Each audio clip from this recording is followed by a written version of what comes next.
Hi friends, welcome back to our channel hello SR kitchen. ఈరోజు మన special వచ్చేసి మామిడికాయ పులిహోర. మిగిలిపోయిన అన్నంతో 5 నిమిషాల్లో రెడీ చేసుకునే రెసిపీలోకి అయితే వెళ్ళిపోదాం. ఎలా చేయాలో ముందుగా ఒక కడాయి పెట్టుకొని అందులో ఒక 3 నుంచి 4 స్పూన్ల ఆయిల్ అయితే వేసుకోవాలి. ఆయిల్ వేడైన తర్వాత ఒక స్పూను ఆవాలు, అలాగే ఒక స్పూను జీలకర్ర, ఒక స్పూను మినపప్పు, అలాగే ఒక స్పూను పచ్చెనగపప్పు వేసుకొని లో ఫ్లేమ్ మీద దోరగా ఫ్రై చేసుకోవాలి. అలాగే కొద్దిగా పల్లీలు అయితే వేసుకోండి, వీటిని కూడా దోరగా ఫ్రై చేసుకుందాం.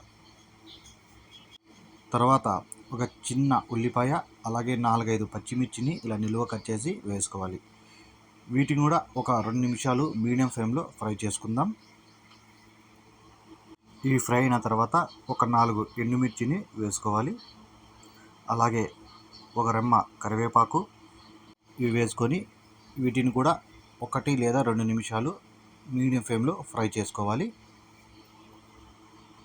అలాగే ఒక మీడియం సైజు టమాటాని ఇలా చిన్న ముక్కలు కట్ చేసి వేసుకొని ఇది కూడా కొద్దిగా మగ్గేంత వరకు, ఈ టమాటా పచ్చివాసన పోయి మగ్గేంత వరకు ఫ్రై చేసుకోవాలి. ఈ టమాటా ఫ్రై అయిన తర్వాత 1/2 స్పూను పసుపు, రుచికి సరిపోయేంత సాల్ట్, నేనైతే 1 స్పూన్ అయితే సాల్ట్ వేసుకున్నాను.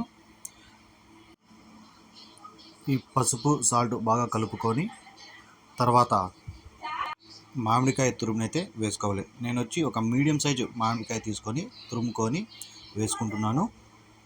ఈ మామిడికాయ తురుము వేసి ఒక 2 నుంచి 3 నిమిషాలు ఈ మామిడికాయ తురుముని ఫ్రై చేసుకోవాలి.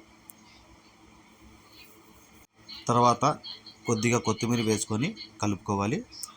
ఈ కొత్తిమీర అనేది రైస్ పైన కూడా వేయచ్చు. ఇలా మామిడికాయ తురుములో వేసుకొని కలుపుకుంటే మనకి టేస్ట్ బాగుంటుంది. చూడండి, ఇలా కలుపుకునేసిన తర్వాత మనం రైస్ అనేది వేసుకోవాలి. పొడి పొడి చేసుకొని, మిగిలిపోయిన రైస్ అయినా పర్లేదు, లేదా వేడి రైస్ అయినా పర్లేదు, మీరు ఎలా వేసుకున్నా టేస్ట్ అయితే అదిరిపోతుంది. ఇలా రైస్ మొత్తం వేసుకునేసి బాగా కలుపుకోవాలి. అంతే, ఈజీగా మనకి ఈ మామిడికాయ పులిహోర అనేది రెడీ అయిపోయింది. చూడండి, మంచి టేస్ట్గా మార్నింగ్ మిగిలిపోయిన అన్నంతో అయినా లేదా వేడి అన్నంలోకైనా టిఫిన్ సెక్షన్లోకి అయితే అదిరిపోతుంది. మీరు ఒకసారి ఇలా ట్రై చేసి చూడండి, ఎలా వచ్చిందో కామెంట్ చేయండి. ఈ రెసిపీ కానీ మీకు నచ్చితే ఒక లైక్ చేయండి, అలాగే నా ఛానల్ని సబ్స్క్రైబ్ చేసుకోండి. Thank you.